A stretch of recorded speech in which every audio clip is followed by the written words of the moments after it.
Good morning students of class 6. This is our fourth video of history chapter 5, the Vedic civilizations. Now students, in this video we are going to discuss here about long answer type questions. These questions you have to learn and you have to write complete in your copy. The first question is, there are 4 Vedas, name the Veda which speaks about. The first one is, melodies mean to be the sung by Udgatris, hymns in praise of gods, especially Surya, hymns concerned with rituals and recitations. And the fourth one is information about the superstitions and belief of those days. The answers will be, Samved is a collection of melodies of 1548 stanzas, which are meant to be the sung by a special priest called Udgatris. So we can see the Samved it deals with the knowledge of the melodies for chanting. Next one is the Rig Veda. Rig Veda is the oldest and the largest Veda with almost 1028 hymns in praise of gods and goddesses and recited during rituals and sacrifices. Rig Veda it deals with the knowledge of the hymns of praise for recitations. Number 3 is the Yajur Veda. Yajur Veda consists of prose mantras to be recited by priests while performing rituals like Yajna. It comprises 1875 verses. Yajur Veda it deals with the knowledge of the sacrificial formulas for public worship. Last one is Atharva Veda. It deals with the knowledge of the magic formulas. The hymns contained in these Vedas deals with karma, means action, upasana means invocations, and gyan means knowledge. It has about 760 hymns. The next question is, name the 4 stages or ashrams in a man's life. Explain what was done at each stage. So now you can see here in the later Vedic area, the life of an Aryan was divided into 4 categories. The first one is Brahmacharya ashram. Brahmacharya was a period of disciplined life and education. Second one was the Grihastha ashram. Grihastha ashram was when man married and lead a domestic life. When man married and lead a domestic life means he has to fulfilling the duties and responsibilities of a family life. Second one is number 3 is Vanprasth. Vanprasth ashram was the ashram when man spent time in the service of others and detached himself from worldly life and went into the forest.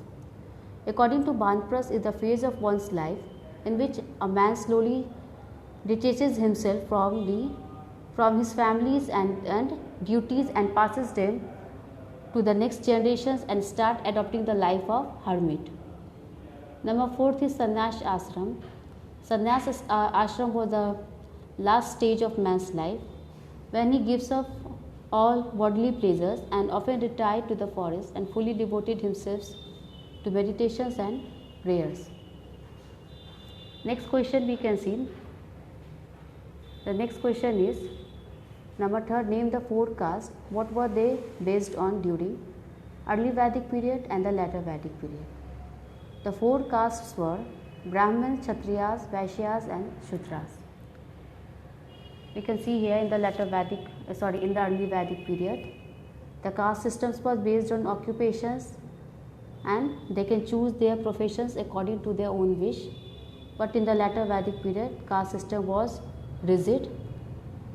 It was now hereditary, means they cannot choose their occupations or professions according to their own wish. Next question is, what do you know about the Gurukul systems of the Aryans? So during Brahmacharya, students had to leave home and live in Gurukuls. Gurukuls were away from the cities and closer to nature. While staying in the Gurukuls, students had to help in the domestic chores. Domestic chores means they have to help in the daily task like looking after the animals, looking after animals, cutting wood, and had to accept the guru's decisions about everything. There was no difference of rich and poor students. No fee was also charged, but while leaving some students they have to pay Guru Dakshina. There was no writing method also, lessons were oral and student had to memorize large pieces of information also. So this was the Gurukul systems of the Aryans in the later Vedic period. Subjects like mathematics, Vedas and astronomy and even military science were taught, and the whole course took as much as 18 years. The next question is, why are the two epics, the Ramayana and the Mahabharata, important?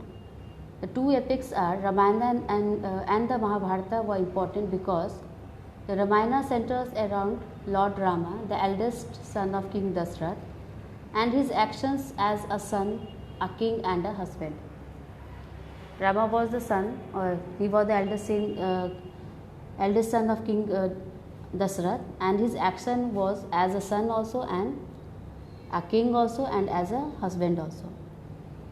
The Ramayana stresses upon the philosophy of family values. It also had underlying messages of victory of good over evil. But the Mahabharata is said to be the work of sage Vyas. It is about the conflict between the cousins, the Kauravas and the Pandavas, leading to the battle of Kurukshetra. The Mahabharata, it stresses the victory over a good evil and the importance of doing one's duty without any expectations. Mention three differences between early Vedic period and the later Vedic period.